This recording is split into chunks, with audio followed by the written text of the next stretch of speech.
we're doing now ties into Samuel Miller's founding principles. This course is really letting us get back to our roots. Land management is a course here at the Miller School of Albemarle where students that thrive from being more hands-on, learn different topics in the classrooms, and then using our amazing 1,600-acre campus, apply that knowledge and use it to better their surroundings. I enjoy getting my hands dirty and working in the environment. It's really awesome to look back at what you've done and how you've changed the landscape for the better.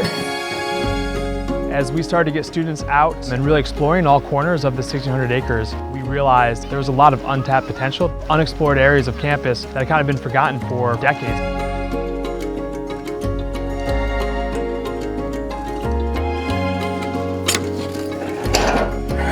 Land management students, they like to see tangible results. They like to get outside the traditional classroom environment. You can see that look in their eye. They're motivated because this is something that will help them, help their future and current classmates.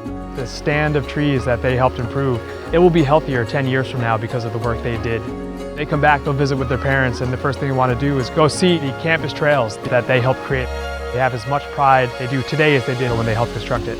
Thanks everyone for coming out. Give it up for Jay Drake. He has put in about 200 hours on the machine and about 100 hours by hand. Ladies and gentlemen, Jay's way. A course like this is paramount. It allows land management students hands-on experiential learning to reconnect with the world around them.